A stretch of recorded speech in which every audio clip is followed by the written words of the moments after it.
एक देश समोआ है, उसके बारे में बता देता हूँ। द रॉक सब जानते हैं, रिकी सी देखते थे हम WWE में, एक उमागा आता था वो जो खाता था, तो ये सारे समोआ के। द रॉक का नाना समोआ का था। तो समोआ कंट्री है वो, उधर का एवरेज वेट एक मेल का 105 किलो है। तो हर आदमी भाई, मतलब मैं एक आम इंडियन से साइज में बड़ा हूँ, पर जब मैं उस देश में लैंड हुए, प्लेन में लैंड हुआ ना, मेरे को यूँ फील होता है मैं एक टूथपिक हूँ भाई। मैं यूं बैठा हुआ था, इतने इतने चौड़े लोग भाई, इतने बड़े अलमारी जैसे लोग, सारे लंबे लंबे, बहुत लंबे, 6-6.5 फुट उनकी हाइट, और 105 किलो तो एवरेज वेट है, तो 200-250 किलो तक के भी लोग आराम से दिखते थे। कोई वो बात नहीं थी भाई, बहुत बड़े लोग हैं वो साइज में। तो अभी उनकी वीडियोस बनाई थी, अभी चैनल पे आई नहीं, पर अच्छा एक्सपीरियंस था। बहुत ही अनएक्सप्लोर्ड कंट्री, इधर कोई जाता नहीं, तो काफी अलग एक्सपीरियंस था भाई। सीरिया आप अभी जो आईसिस के बाद गए थे आप? हाँ भाई, 2011 में वहाँ पे सिविल वॉर शुरू हुआ। आईसिस तो एक संगठन है, बहुत सारे संगठन है जो वहाँ पे सिविल वॉर चला हुआ है, पावर में आना चाह रहे हैं। तो मेरे ख्याल कई संगठन है, आईसिस तो उनमें से एक है। तो कोई इलाके आईसिस कंट्रोल कर रहा है, कोई सीरियन गवर्नमेंट, कोई कर्दिश फोर्सेज, अलग अलग फोर्सेज है। तो भाई हाँ, तभी गया था, सारी चीजें बहुत। तो वहां पे तो भाई हमने मूवीज में ही देखा है, किसी भी टाइम फायरिंग हो रही है, किसी भी टाइम बिल्डिंग टूटी हुई है। हाँ, हाँ, आप हाँ। जिस एरिया में गए थे वो भी रिस्क वाला? कोई साबित बिल्डिंग दिखती ही नहीं थी, कोई ऐसी बिल्डिंग है ही नहीं जो मतलब नॉर्मल हो। हर बिल्डिंग में किसी के दरवाजे गायब है, किसी की खिड़कियां गायब है, किसी में वॉश बेसन गायब है, सब टूटा तो हुआ आप करने क्या गए थे वहाँ? और आप रुके कहाँ, क्या था भाई एक होटल में रुका था, वो होटल उन्होंने थोड़ा रीबिल्ड कर रखा था, तो उस होटल में रुका और यही देखने गया था भाई लोग कैसे रह रहे हैं अभी भी भाई। और कोई लोगों की कमाई नहीं है, बिल्कुल इतनी गरीबी में रह रहे हैं। मैंने टैक्सी कराई, टैक्सी का किराया था इंडिया के, बहुत सस्ता देश है भाई, इंडिया के 50-60 रुपये मेरा टैक्सी का किराया बना। और वो मेरे को मेरे होटल तक छोड़ गया सिटी सेंटर से, और वो दिन में 12 घंटे टैक्सी चला गया और बोला काम मिलता ही नहीं। वो तो आप अंग्रेज तो नहीं हो, आप फॉरनर थे, तो काम मिल गया। बोला मैं टैक्सी खड़ी करती, मैं फौज में भी नौकरी करता हूँ सीरियन सरकार के लिए। बोला 12 घंटे टैक्सी लाता हूँ, 12 घंटे मैं फौज में काम करता हूँ, इसके बीच में मेरे को सोना मिल गया तो मैं सो लेता हूँ 2-3 घंटे। और पूरे दिन में बोला मैं पैसे कमाता हूँ 200 से 250 रुपये एक दिन में। तो साल के 5 से 6 हज़ार रुपये कमाते हैं, जिसमें खुद की फैमिली, बच्चे, उसको सबको पालना, इकलौता पैसे कमाने वाला आदमी 24 घंटे काम करने के बाद। ये हालात है भाई। पॉपुलेशन बहुत कम हो गई ना इस कंट्री की।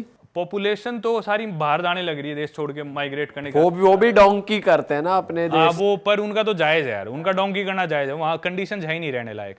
जो लोग भाई क्या फायदा डर डर के रहना, ऐसी डर डर के रहना भाई, कुछ नहीं पता। ऐसे ऐसे मेंशन है भाई, लग्जरी विलाज मेंशन खाली पड़े हैं, लोग छोड़ के भागे, क्योंकि कभी भी आए गोली मार के मार जाएंगे वो तो। भाई ये जो गैंग्स या आईसीस, ये साले वहाँ करना क्या चाहते हैं? जहाँ लोग ही नहीं बचेंगे, किस पे वो रूल करेंगे? भाई वो एरिया टेरिटरी का कंट्रोल है, वो चाहते हैं टेरिटरी हमारे अंडर आ जाए, इधर इतना तेल है सीरिया के नीचे, वो फ्यूल हमें मिल जाए, और जो लोकेशन है बहुत स्ट्रेटेजिक है, ये लोकेशन हमें मिल जाए, आसपास सारी कंट्रीज में हम डोमिनेट कर सके।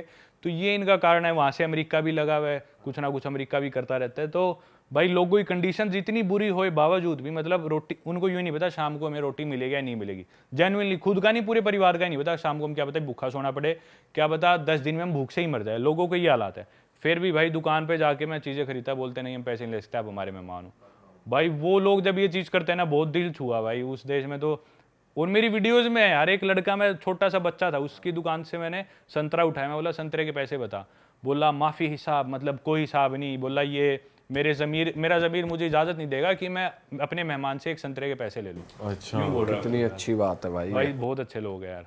सही है दोस्तों, मजा आ गया इस एपिसोड में यार। और परमवीर भाई के साथ हमेशा मजा ही आता है। मजा। और अब पता नहीं हम कब बैठेंगे, उम्मीद है बहुत जल्दी अब बिना बैठें। कैमरे के बैठेंगे। बिना कैमरे के तो बैठेंगे ही, लोगों को कैमरा पे देखना बहुत पसंद है। पर ये भी है यार, हम सोचते हैं ये बातें हम कैमरा पे ऑफर कर दे तो लोगों का मजा है, लोगों को एंटरटेन हो। डेफिनेटली भाई। और आपको इनके व्लॉग्स मिलते रहेंगे। इनके चैनल का गोल बटन यहाँ आ ही रहा है, इनका इंस्टाग्राम डिस्क्रिप्शन में, इनके कोर्स का लिंक डिस्क्रिप्शन में, ट्रैवल एंड अर्न पे इन्होंने। हाँ भाई, कैसे आप मेरी तरह दुनिया घूम के पैसे कमा सकते हो, मैंने पूरा एक कोर्स बना रखा है। ज़्यादा मैं नहीं कहूँगा, आप लोगों को पता ही है। तो मेरी वेबसाइट passengerparamir.com पे जाके आप खरीद सकते हो। तो चलो दोस्तों, मिलेंगे आपसे नए पॉडकास्ट में। अगर आप हमारे चैनल पे नए हो, यहाँ का सब्सक्राइब बटन भी हिट कर दो, क्योंकि आप लोग सब्सक्राइब किए बिना कंटेंट देख रहे हो, ये हमें पता चल जाता है बैक एंड आपकी पे। डिमांड पूरी कर रहे हैं। आपने बोला सेकंड पॉडकास्ट विद परमवीर भाई हम लेके आए, तो आप हमारी डिमांड भी पूरी करो यार। सब्सक्राइब बटन हिट करो, और मिलेंगे दोस्तों आपसे नए पॉडकास्ट में। Till then bye bye. भाई जय श्री राम। जय श्री राम, जय हिंद। रहे हैं। चलो तो शुरू करते हैं भाई उससे कि आजकल भाई जैसे आप ट्रैवल करने जा रहे हो, बहुत लोगों को पंजाब, हरियाणा, दिल्ली साइड बहुत ये हो गया है कि भाई हमें बाहर निकलना है। तो उसी चक्कर में एक नया टर्म हमें सुनने को मिल रहा है, डोंकी रूट। और क्योंकि मैं आपको बता रहा था कि मैं आपके व्लॉग्स देखता रहता हूँ, तो आपको इंडियन पासपोर्ट की वजह से वैसी बहुत प्रॉब्लम आती रहती है, सब स्टैंपिंग चेक करते हैं। तो ये डोंकी रूट क्या है और कहाँ से होता है, किसके बारे में कुछ बताओ यार। भाई डोंकी रूट है तो बहुत पहले से, पर ये रिसेंटली ज़्यादा टर्म कॉमन होगी भाई। डोंकी डोंकी क्या है, डोंकी बेसिकली टर्म यूज़ करते हैं कि भी जो लोग इलीगली यहाँ से अमेरिका या फिर यूरोप के किसी देश जाके सेटल हो रहे हैं एज इलीगल इमिग्रेंट्स, पर वो वहाँ जाके बोलते हैं कि भी जो भी रीज़न है कि हमें तो खतरा है हमारे देश में इसलिए हम इधर आए हैं, और फिर वो देश उन्हें या तो असाइलम दे देता है या फिर वो लोग इलीगली उनकी सरकार से छुपते हुए रहते हैं। वो बेसिकली डोंकी है। तो सबसे कॉमन डेस्टिनेशन अमेरिका है, सबका सपना है भाई अमेरिकन ड्रीम जीना, डोंकी मार के अमेरिका जाएंगे। तो उसके रेट भी सेट है, छोटे छोटे एजेंट्स, ट्रैवल एजेंट्स बने हुए हैं यहाँ पे, डोंकी एजेंट्स, जिनके कनेक्शन है उधर के देशों में, सेंट्रल अमेरिका में, साउथ अमेरिका में। उधर उन एजेंट्स का अपना माफिया है अलग कि भी इधर से इंडिया से कोई डोंकी मार के आएगा तो उन्हें हम जंगल पार कराएंगे, फिर वो मैक्सिको पहुंचेंगे, मैक्सिको में दीवार है अमेरिका की, वो टापेंगे, उसके बाद वो अमेरिका एंटर करेंगे। तो ये कॉम्प्लिकेटेड प्रोसेस है। छोटे सब आसान भाषा में थोड़ी कम टाइम में समझाऊं तो अलग अलग रेट सेट है। अभी रिसेंटली क्या होने लग गया कि डायरेक्टली आपको यहाँ से मैक्सिको पहुंचवा दिया जाता है किसी तरह फ्लाइट से ही। दिल्ली से फ्लाइट उड़ती है डायरेक्ट इटली होते हुए, यूरोप होते हुए या फिर साउथ अमेरिका होते हुए मैक्सिको लैंड करते हैं। इसका रेट मेरे ख्याल से अभी 40-45 लाख रुपए चल रहा है, जो कि एक आम किसान के बच्चे जाते हैं मोस्टली, और सारे वो अपनी ज़मीन बेच के, किले वगैरह बेच के एक एजेंट को देते हैं 40-45 लाख रुपए, उन्हें मैक्सिको पहुंचवा दिया जाता अच्छा है। भाई, जब वो एयरपोर्ट में, सॉरी काट रहा हूँ आपको, जब वो जाते हैं एयरपोर्ट पे तो उतरते टाइम भी इमिग्रेशन जो होती है तो उनको वीजा सब प्रॉपर मिला होता है? बहुत बार ऐसा होता है कि इमिग्रेशन वाले उन्हें डिपोर्ट कर देते हैं, बहुत बार ऐसा होता है कि उन्हें दिल्ली से ही नहीं चढ़ने देते। तो एजेंट की गारंटी है, अब अलग एजेंट अलग अलग है। कुछ एजेंट कहते हैं मैं गारंटी ले रहा हूँ कि अमेरिका तक पहुंच जाए, वहां तक की गारंटी। कुछ कहते हैं भाई मैं यहाँ से निकलवा दूंगा, वहां तक की गारंटी। शुरू में एजेंट जितना झूठ बोल सकता है ना उतना बोलता है, क्योंकि उसे क्लाइंट चाहिए। एजेंट बोलेगा वहां पे नौकरी भी तैयार है, आपको बस मेरे को इतने पैसे देना और इसकी लाइफ सेट है। एक बार वो इंडिया से गया एजेंट अपना फरार इधर उधर, छोटे लेवल के जो एजेंट है, क्योंकि उसकी सिरदर्दी खत्म।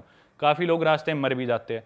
क्या होता है कि छोटी छोटी बोट्स में ऐसे लोग, ये तो आसान रूट की मैं बात कर रहा हूँ मैक्सिको वाला, जो मुश्किल रूट है उसमें क्या 20-25 लाख रुपए लेते हैं और कंट्रीज के थ्रू भेजते हैं। जैसे यहाँ से ईस्टर्न यूरोप में सर्बिया बहुत कॉमन डेस्टिनेशन थी, सर्बिया भेज दिया, फिर उससे वो पार करके यूरोप में घुस गए, यूरोप से वो करते करते वो चले गए इटली वगैरह या पोर्टुगल पहुंच गए, या फिर छोटी सी बोट में बिठा दिया जिसकी कैपेसिटी तो है 10 लोगों की, लेकिन उसमें 20-30 लोग बिठा दिए, किसी को तैरना नहीं आता, कोई गिर गया, बोट डूब गई, तो लोग रास्ते में मर जाते हैं। जंगलों में ले गए। अब जैसे ये तो आसान रूट मैक्सिको पहुंचाया, वो दीवार कूदते उन्हें अमेरिका की पुलिस पकड़ लेती है। पुलिस पकड़ते हुए पूछती है कि भी तुम यहाँ कहाँ से आए हो, कौन से देश से हो? तो इंडिया वाले बताते हैं इंडिया से। पाकिस्तान वाले भी आज के लिए बोलते हैं कि हम इंडिया से, क्योंकि अमेरिका इमिग्रेंट्स ले रहे हैं, उन्हें ही पता है लेबर की कमी है, भाई सस्ती लेबर हमें मिल रही है, कहीं ना कहीं वो भी चाहते हैं आओ थोड़े आओ, लेकिन वो आजकल इंडियंस को प्रेफर कर रहे हैं, क्योंकि जो साउथ अमेरिकन है उनके आसपास वाले देश है उनमें ड्रग्स का सिस्टम, कार्टेल्स, गैंग्स का सिस्टम बहुत है, तो वो क्राइम बढ़ाते हैं आगे। दूसरा अब एक नई चीज आ गई, वो ना थोड़ा सा मेरे को अंदर की किसी आदमी ने बताया, लास्ट टाइम में अमेरिका था पिछले महीने, कि ना थोड़ा सा वो इस्लाम को अवॉइड कर रहे हैं। जो मुस्लिम कंट्रीज है ना, वो आके शायद ऐसा चाह रहे हैं कि इधर ये रिलीजन ना फैलाए, उनकी ऐसी सोच है कि भी गवर्नमेंट की। तो वो सोच रहे हैं इंडियंस है मोस्टली पढ़े लिखे होते हैं, या नहीं पढ़ा लिखा भी होता है तो क्रिमिनल नहीं होता, तो वो इंडियंस और सबकी जैसे उनको एक लॉकअप में डाल देते हैं। वहाँ पे जो भी लोग दीवार कूद गए, पुलिस पकड़ के लॉकअप में लेगी, फिर उनकी पेशी होती है कोर्ट में, जज के आगे एक आदमी उनके लिए केस लड़ता है, कोई वकील, वो आपका पहले से कोई कॉन्टैक्ट होना चाहिए, या एजेंट करा देता है, या आपका अमेरिका में कोई कॉन्टैक्ट है। जज के आगे पेश हो गया, आदमी बोलता है, पंजाब वाले यूजुअली ये बोलते हैं कि इंडिया में जो सरकार है उससे हमें खतरा है, या हमारे परिवार में हमारी लड़ाई हो रखी है, पड़ोस से लड़ाई हो रखी है, हमारी जान को खतरा है। जज को लगता है, जज अगर सेटिस्फाई हो जाते हैं भाई इसकी जान को खतरा है इसके देश में, तो वो उसे असाइलम दे देते हैं अमेरिका देश में। उसमें वो असाइलम क्या होता है भाई? असाइलम बेसिकली उसे प्रोटेक्शन दे दी कि तू हमारे देश में रहे, तेरे देश में तेरी जान को खतरा है, लेकिन वो वापस इंडिया नहीं जा सकता। एक बार उसे सिटीजनशिप मिली, उसके हाथ में वहां का पासपोर्ट आ गया तो बात अलग है, लेकिन अभी वो इंडिया नहीं जा सकता जब तक उसे सिटीजनशिप नहीं मिलती या फिर वहां का लीगल सिटीजन नहीं हो जाता। क्योंकि ये तो फिर बेसिकली हिपोक्रेसी होगी कि आपको असाइलम ले लिया आपने ये बोल के कि मेरी जान को खतरा है, और फिर आप इंडिया ट्रैवल कर रहे हो, तो सरकार को पता चल जाए तो आपको कभी घुस नहीं देंगे। इसी केस में ऐसा भी होता है कि कई लोगों को डिपोर्ट कर देते हैं, उनका केस मानती नहीं, भाई तुम्हारी जान को खतरा नहीं है, वापस जाओ। हाँ, तो पैसे गए उनके, जो एजेंट के पास पैसे थे वो गए। ये तो आसान तरीका था, थोड़ा सा मुश्किल वाला भी बताता हूँ, जिसमें 20-25 लाख रुपए लेते हैं। उसमें आपने मेरी सेंट्रल अमेरिका की वीडियोस देखी होगी, वो पनामा वगैरह ले जाते हैं, कोलंबिया पहुंचा देंगे या पनामा पहुंचा देंगे। पनामा के जंगल बहुत खतरनाक है भाई, बहुत घने जंगल है, और काफी लोग जंगल का सफर तय नहीं कर पाते। किसी को सांप डस गया तो रास्ते में मर गया, किसी का पैर कट गया, पैर टूट गया, जानवर ने मार दिया। जिन दिनों मैं था एल सैल्वाडोर था, उन्हीं दिनों की बात है, एक इंडिया का ही कैथल का लड़का था, वो क्रॉस कर रहा था, और उनकी वहाँ पे गैंग्स होती है, लोकल माफिया बहुत चलते हैं सेंट्रल अमेरिका में, उनकी कोई गैंग वॉर हुई या कुछ हुई तो उसको मार दिया बिना बात। और ऐसा बहुत कॉमन होता है, जो भी आए हुए हैं उधर इंडिया वाले एजेंट ने तो भेज दिए डोंकी के लिए, लेकिन उनसे कोई पर्सनल रिलेशन तो है नहीं, उन सेंट्रल अमेरिका के जो लोकल माफिया वाले, तो बिल्कुल ऐसे ट्रीट करते हैं जैसे जानवरों को भी ट्रीट नहीं करते, भागो चलो इधर सो जाओ, ना कुछ खाने का, किसी के पास कुछ खाने का लूट लिया, किसी का फ़ोन है वो लूट लिया, किसी के पैसे है वो लूट लिया, ऐसे रखते हैं। और कोई ज़्यादा बोले तो मार भी देते हैं, ऐसा भी होता है।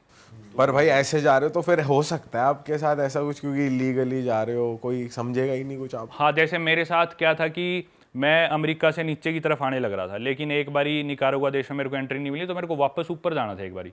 तो जब मैं ऊपर की तरफ जाने लगा ना, तो वो रोड और सिटी का रूट वो डोंकी रूट ही बन गया। तो कोई बस वाला मेरे को बस में बिठाने को तैयार नहीं, कोई ऑटो वाला ऑटो में बिठाने को तैयार नहीं। मैं उनसे कारण पूछता, भाई क्यों? बोलते क्योंकि तुम इंडियन हो। वो स्पेनिश में मेरे को बोलते, फिर स्पेनिश में हमारी बात होती, बोलते क्योंकि तुम इंडियन हो और तुम इलीगली अमेरिका जाओगे। फिर बोलते सुएवे अमेरिकाना, सुएवे मतलब सपना, अमेरिकाना मतलब अमेरिकन, तुम्हारा अमेरिकन ड्रीम है, तुम इलीगली जा रहे हो। फिर मैं पासपोर्ट निकाल के दिखाता, भाई मेरे पास अमेरिका का वीज़ा है, मैं अमेरिका से यहाँ घूमने के लिए आया, मेरे को बिठा लो। तो तब जाकर मेरे को बिठा लेते थे। कोई पुलिस वाला भी बस में जैसे चेकिंग करने आएगा, सीधा मेरी सीट पे आएगा, हाँ दिखा भाई चल जेल में। मैं बोला अरे पासपोर्ट है मेरे पास, वीज़ा भी है, मैं वैसे जाने लग रहा हूँ लीगली। कोई मानता ही नहीं था, क्योंकि एक तो इंडिया में ट्रैवलिंग का कल्चर नहीं है, बैकपैकर्स इतना उधर जाते नहीं। हर इंसान जो उन्हें दिखता है, 100 के ग्रुप जाते हैं या जो भी दिखता है, यूजुअली वो इलीगली ही जा रहा होता है। तो इसलिए काफ़ी उस टाइम लगता है भाई रेसिज्म हो रहा है, पर क्या कर सकते हैं भाई, अपने लोग ऐसा कर भी रहे हैं।